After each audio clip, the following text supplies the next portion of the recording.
Hello sa mga kabilis benta! Welcome back sa Bilis Benta Channel! At welcome sa pinakamaingay, pinaka-competitive na Tanong Ko, Sagot Mo! Ayan, so today meron tayong mga challengers. At para makilala natin sila, challenger number 1, pasok! Pasok, pasok! Wow, atake si challenger number 1. Kamusta, challenger number 1? Mabuti naman po. Kinakabahan. Ready ka ba? Ready ka? Yes na yes. Pakilala ka muna sa ating mga viewers. So, hi sa mga viewers natin dyan. I'm Vika. Ayan. Okay. Mukhang ready siya eh. Straight na straight ang buhok. Okay. Nakapaghanda. Challenger number 2. Pasok! Wow!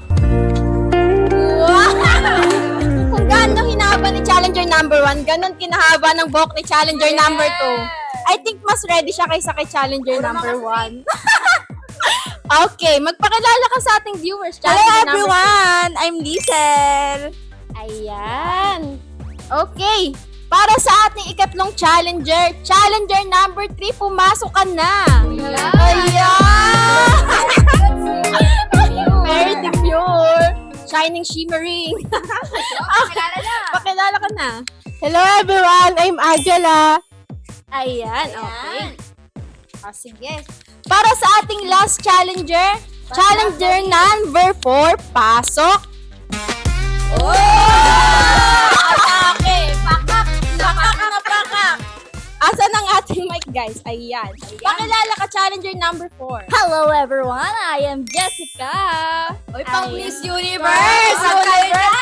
Parang may ano tayo Okay, sige. O, ayan. So, ang ating mga challengers ngayon ay susubukin ng kanilang talino, bilis, at lakas loob nila pagdating sa business model! Ayan. Pero, bago tayo mag-umpisa, sandali lang muna. Kumustahin lang muna natin saglit yung ating mga challengers kasi I think parang ready sila eh. Yes, kaya nga yun, natignan yung mga kanilang mga smiles. Kaya punta tayo kay challenger number 1. Ayan, kamusta naman? So, okay naman. Kinakabahan. Ano ba yung mga possible na mga question? Ay, baka meron ako dyan, kung meron akong tips dyan, mabibigyan kita. Okay.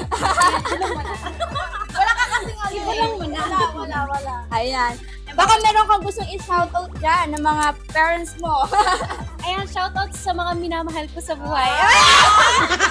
Baka joke yan, partners, ikaw naman, kamustahin mo naman ibang challengers natin Sige, dyan. si challenger number 4 natin kasi parang kanina ready siya. Ganda ng pasok niya eh, diba? Tanungin mo nga ng pang Miss Universe partners.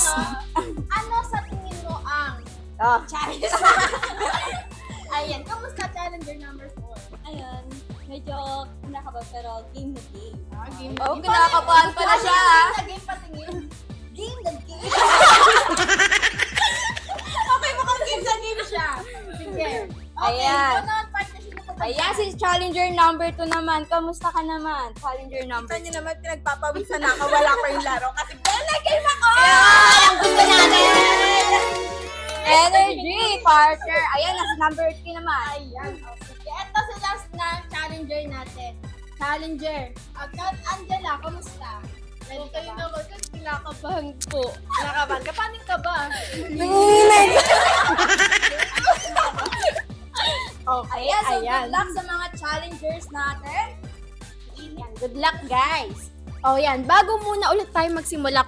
So, quick questions lang muna tayo before tayo mag-start sa ating game. Partner? Ayan. So, may question lang muna. Honest lang to, guys. Walang judgment. May experience na ba kayo sa pagbi-business? Ayan, hindi pa to yung questions natin, ha? So, dito, sino ang may experience na sa pagbi-business? kabahan, di pa dito yung pinaka- Yes, hindi pa. Meron na ba? Sa side po ng tito ko, so ako po yung parang employee to business ng Bukay-Ukay, Ihaw-Ihaw. Wow, may experience May na siya. experience Kaya pala na. ready na siya. Yes. Ready may Born to be. Sige ka. O, sige, ikaw. Sino pa? Sino pa? May experience na kayo, guys? Wala pa. Puro bili-bili lang. Mukhang wala pa silang mga experience. Yes. perfect na perfect kasi yung game na to ay hindi para magpa-impress. Ito ay para mas maintindihan kung anong klaseng negosyo ba ang bagay para sa ating mga viewers. Ayan, so kaya relax lang, enjoy and learn lang tayo. Pero syempre, hindi puro relax and enjoy. Meron ding parusa! Ayan ang gusto natin! Hindi pwedeng chill-chill lang, Tingnan guys. mga mukha nila nalaman. Paano mukha nang nagulat, guys? Hindi pwedeng chill-chill lang, guys. May parusa tayo para naman challenging ang ating game for tonight. Para maging competitive tayo. So, ang mechanics natin ay simple lang. Paunahan sila sa pagkuha ng bote na nasa harapan. Yes, pagkakuha, gagayahin lang ang tunog na tatapat doon sa ating spin the wheel, partner. Ano ba yung mga tunog na yun, partner? So, ang gagayahin nilang mga tunog ng hayop, pusa, aso, at ahas. Ang sound ng dog. Sound ng dog. Parang ang cute naman ng aso na yan. Okay, so kapag tama ang sagot, syempre, safe kayo sa parusa. Maling sagot naman, syempre, may parusa. Ang sabi? Now, let's proceed to our game. Are you guys ready? Parang hindi pa eh. Gusto ko yung mas malakas, guys. Ayan. Okay, for our round number 1. Ngayon. Ito ngayon, guys, ang tanong. Pakinggang maigi. Gumagawa ka ng sarili mong produkto at binebenta mo to under your own brand. Okay, wait lang! Kalma! Baby, kalma. Kalma. Okay. 1, 2, 3. Wala pa! Wait lang, partner, para mas maganda. Hawak muna sa tenga sa mga kalaban. Hawak sa tenga na kalaban. Hawak. Sa kalaban. Sa kalaban. Ayan. O kung ano ka nga, pas ka nga. Sige nga, hawakan mo nga yung tenga kung papalag. Ayan. Ayan, game. 1, 2, 3, go!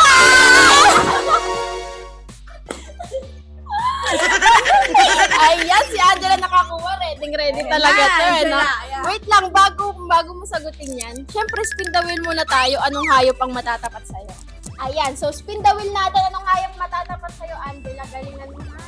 Ayan, Angela, be ready. Baka nalimutan na yung tanong natin, ha? So, bago ka sumagot, gagayahin mo na yung ano ba ang tunog 5 ng seconds, frog? ha? 5 seconds. Ay. Kokak. Ulit. 1, 2, 3, go. Kokak. Okay, ulitin natin yung tanong bago mo sagutin. Baka nakalimutan mo na.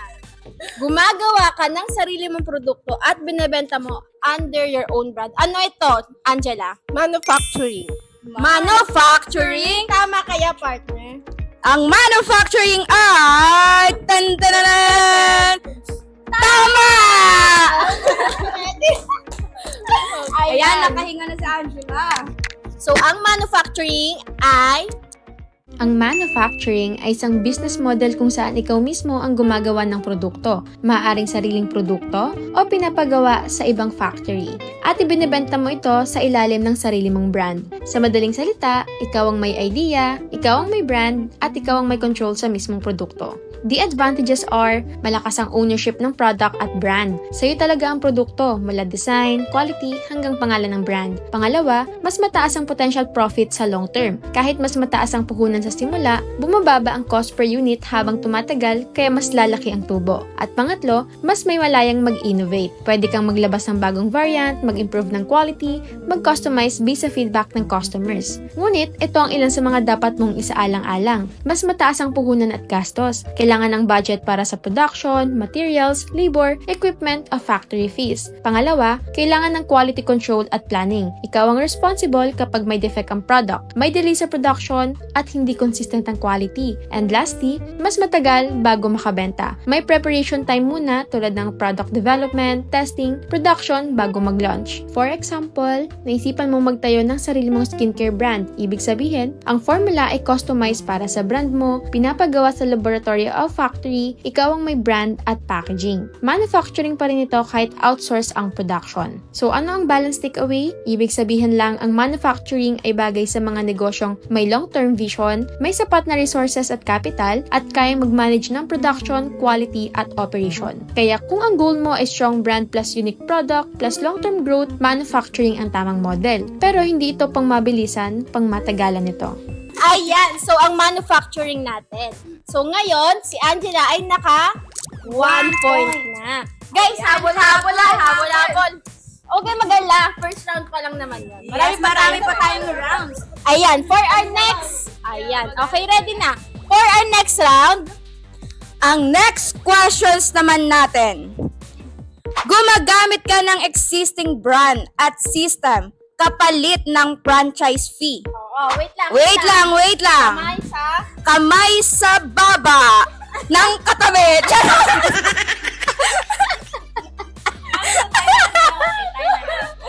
Okay? In 3, 2, 1, go!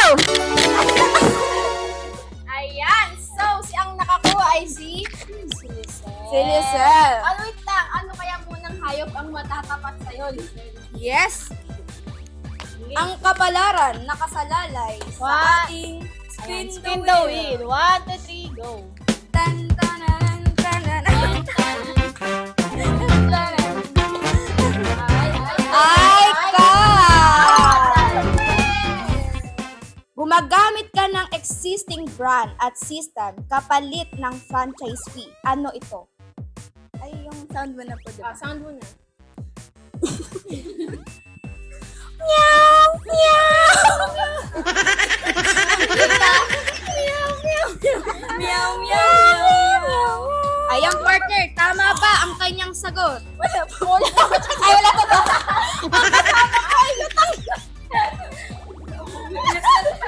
Hindi mo Okay, sige. Ngayon, ano ulit ang sagot mo, Lisel? Franchising? Franchising by... Franchising ba? Tama ba? Tama ba? Tama ba kayo? Tama ba?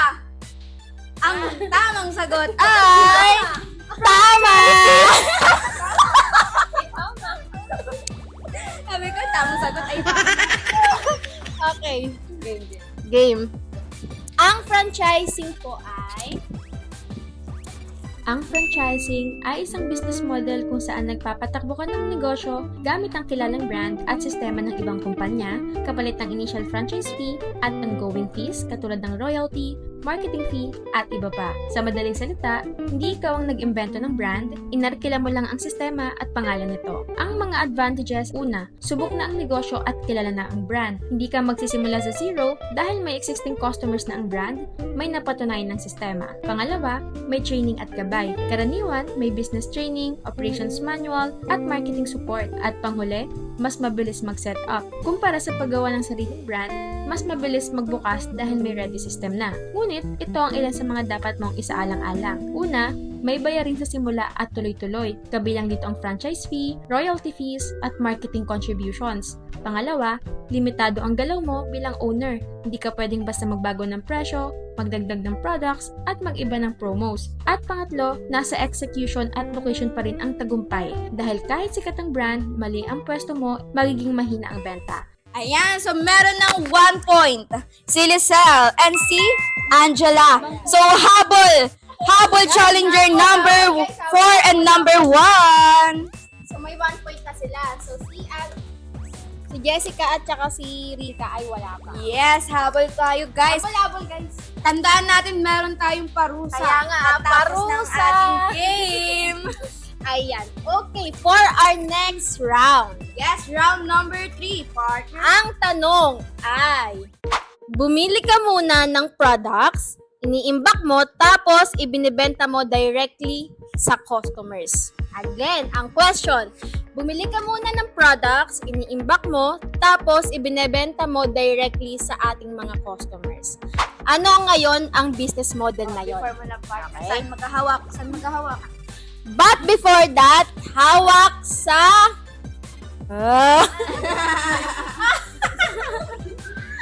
Okay. Hawak sa... sige. Hawak sa mga tuhod. Ayan, sa inyo ng mga tuhod. Tuhod. Ayan. Okay. Ngayon. 1, 2, 1, 2, 3, go! Ayan.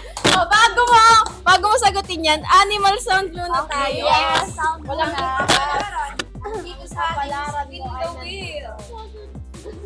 1, 2, 3, go!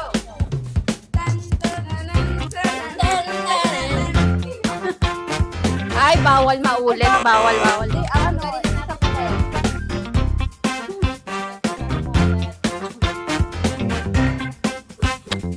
Ayan, go! Ayan, ang sound na gagawin mo ay go!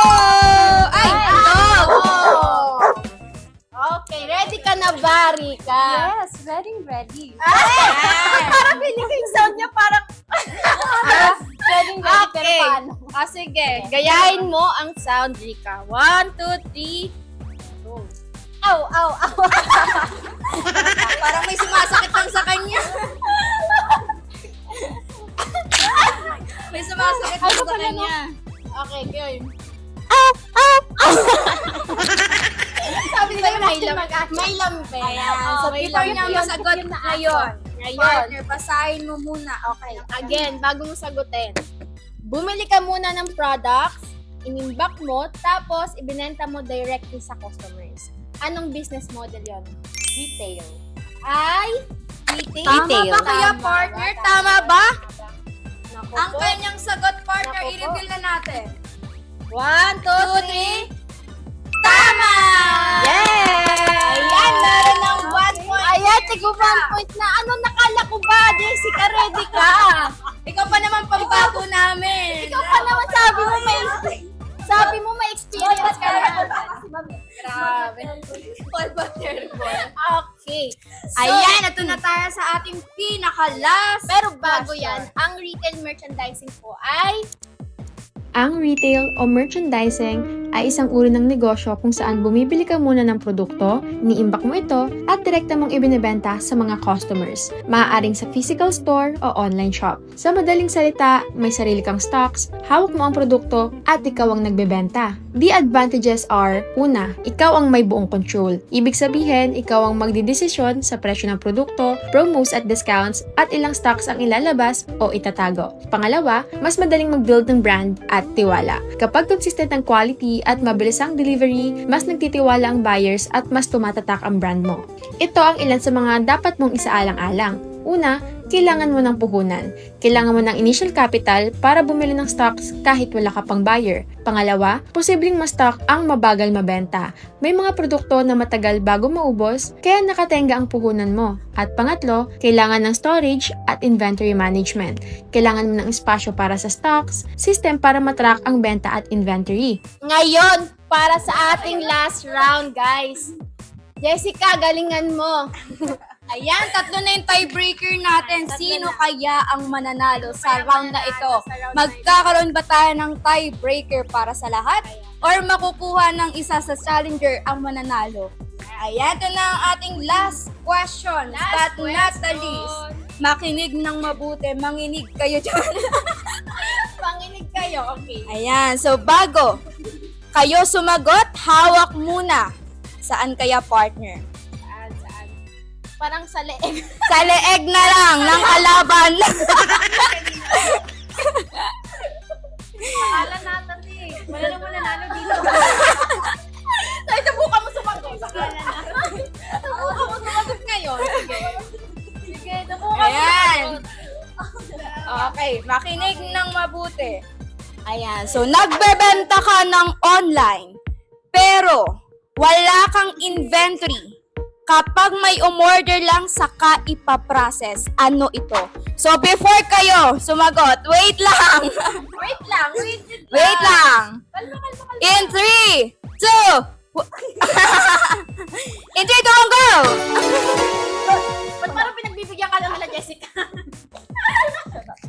Okay. Okay, bago before yan. Ano munang tunog? ang kabalaran, nandito sa ating spin the wheel. Ano sa iyo? Ang gagayahin ni Jessica ay gold. Easy. Okay. Ready ka na? Ready na?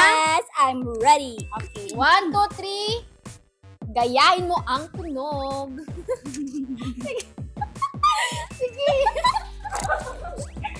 Ay, hindi yan ganyan. Ano ba yan? Ano ba yan? Tawa niya ba? Sige, go. Me, me, me. Okay na yun. Ayan, ulitin ko muna ang tanong. Nagbebenta ka online pero wala kang inventory. Kapag may umorder lang, saka ipaprocess. Ano ito, Jessica? Dropshipping. Dropshipping ba, partner, ang tamang sagot? Dropshipping Is correct! Ano, partner? Paano yan? Tiebreaker. Kailangan natin ng magta-tie. Yes. Okay, kailangan natin ma-break ang inyong tie. So, meron pa tayong last round. Guys, sa next round natin, kung sino na yung makasagot, siya ang panalo. At ang talo, again, may Consequences!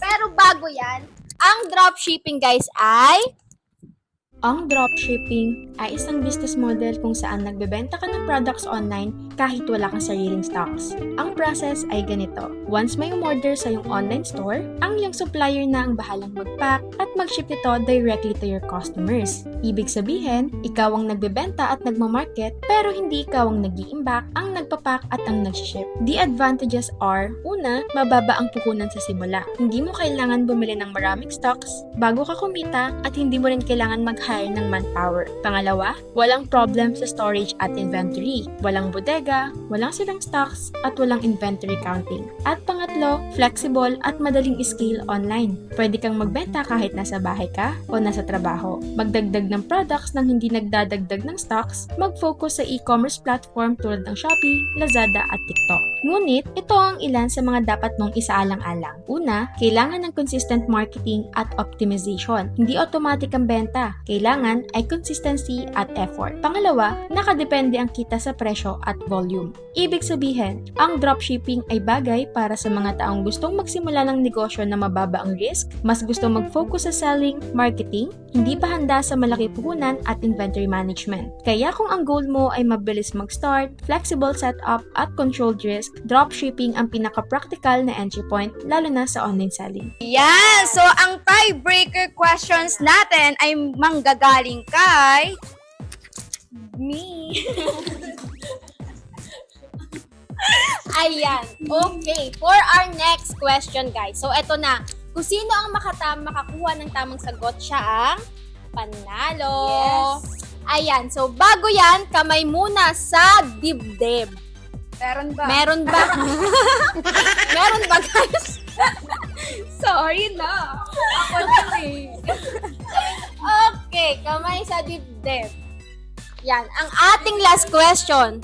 Ayan. sige. Manginig ng mabuti. Makinig na. Makinig. Gumagana ba to, guys? Okay, ang tanong. And ang sagot mo. Okay, ang tanong dito sa business model na to, hindi ikaw ang nag-imbento ng brand. Inarkila mo lang para magamit. Okay? Again, hindi ikaw ang nag-imbento o gumawa o nag-create or basta nag-imbento ng brand. Kumbaga, inarkila mo lang siya para magamit mo. Anong business model to? Ayan. Okay, ready? Ready na? Walang baka may mag-dive dun, guys, ha? Walang magda-dive. Okay. 1, 2, 3, go! Naku! Parang hindi talaga Naku po! Ay, wait lang. Bago natin yung sagot ni Lizelle. Ala, paano pag tama yung sagot niya? Ready ba kayo sa parusa? Ready na din. Ready na lang. Ready kayo. No choice kayo. Panalangin nyo na yan. Mamali ang sagot. Malay nyo mali. Tignan muna natin. Pero bago yan, ang natira na lang ay ikaw. Alam mo ba, may maistil yan. Pag mali yan, bala ka, bibigay ka sa iba. Okay. Ready ka Ano na ito ba, na? Rizal? Ready ka na? Kaya mo na? Ba't parang tunog kambing pa rin yun? Parang collaboration ng goat at saka ng kawa. Okay, game, listen. 1, 2, 3, go!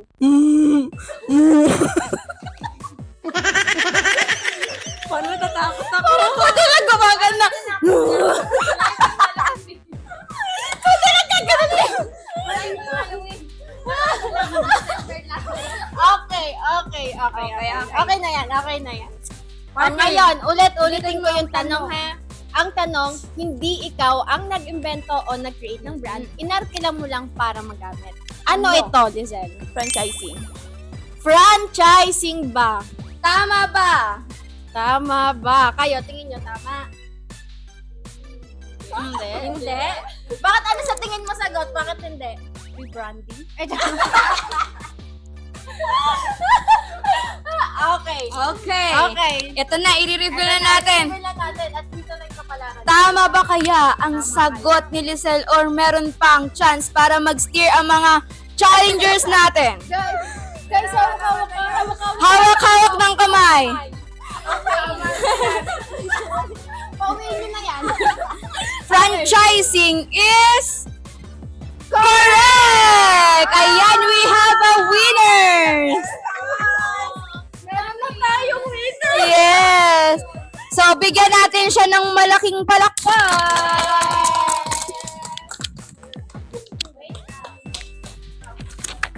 May winner na tayo. Sino ang winner natin again, partner? And ang winner natin sa tanong ko, sagot mo, walang iba kundi si Lizelle! Yeah! Isang TikTok dancer na. Tan-tanan-tanan. Isang Okay. TikTok nga lang, ganun lang siya. Okay. Kung ano, isang dalawa. Ganun lang. Di ba pwedeng dalawa? Parang 1, 2. Okay.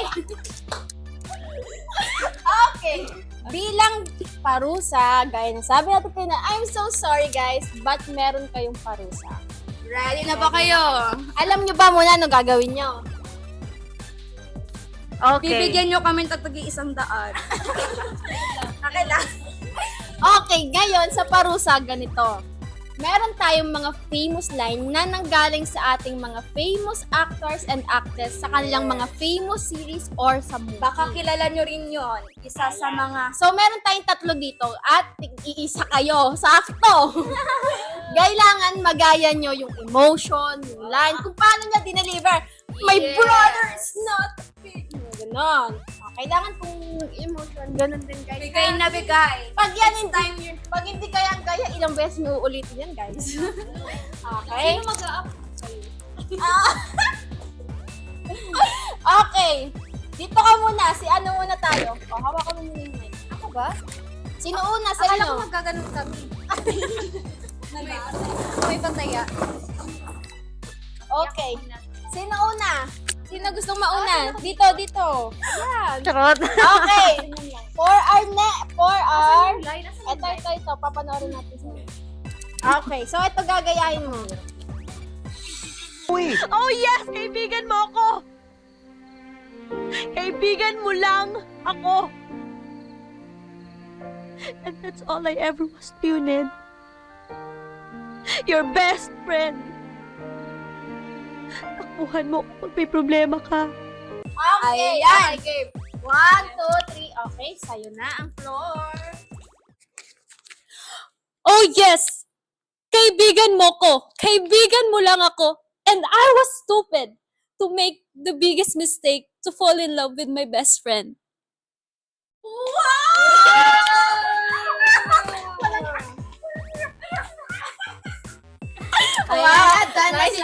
Nice. Number 1. Taray, paano yun? Paano natapos? Mukhang nakapaghandaan talaga, partners. Parang mas ready pa siya dun sa pag pag-aarte kesa sa... Kaya sa pagsagot.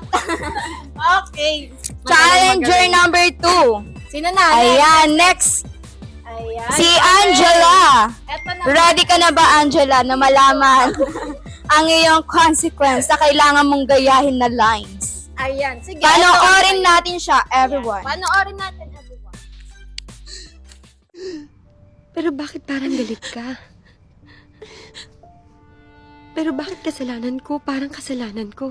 Iwan na namin sa'yo. is yours now. Pero bakit parang galit ka? Bakit kasalanan ko? Parang kasalanan ko.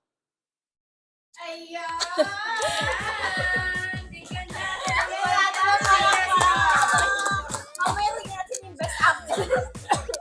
Ayan. Thank you. Thank you. Thank you, Angela. Okay, for our next. Ang ating isa pang talunan na challenge. Pero born to be daw siya. Born to be daw siya, pero ready talaga sila pag sa acting. Dapat para next game natin ganito na lang. About acting naman no. Okay. Ready ka na ba? Ayan. For our next challenge ay, Ito ang kanyang gagayahin. Pangit ba ako? Kapalit-palit ba ako? No! Why? Kasama na natin ang last challenger natin para sa kanyang consequence. ayan. So, ready ka na? Ready? Kayang-kaya? Born to be talaga siya. Kayang-kaya. Ayan. Okay, the floor is yours. I'm not enough. Pangit ba ako? Kapalit-palit ba ako? Then why? Wow! No! Ay, sorry. Galit na galit, taray. Ayan. Galit. Ang galing ng mga challengers natin, Bigyan guys. natin siya ng malaking palakpakan. Yes! Okay, thank you. Okay. Okay, big a round of applause para sa ating winner. Yes! At syempre, respeto rin sa ating mga challengers. Na sumalo ng parusa para sa kaalaman. Yes, ang gagaling nila, di ba, partner? Yes, Parang mas ready pa sila dun sa parusa kaysa dun sa tanong eh. Born to be ready talaga sila. Okay. Pero joke aside, Ang goal talaga ng submit na ito, ay ipakita na maraming klase ng negosyo. walang pinakamagaling. May pinakaangkop lang. Kung ikaw na nanonood, At wala ka pang business, or nalilito ka pa kung saan magsisimula, huwag kang mag-alala, normal lang yan. ang importante, nagtatanong ka. At handa kang matuto. Comment down below. Anong business ang tingin mo ang pinaka-fit para sa'yo? At kung gusto nyo ng part 2, Yung mas mahirap na tanong at mas intense na parusa, sabihin nyo lang. Hanggang sa susunod na episode ng Tanong Ko, Sagot Mo! Bye-bye!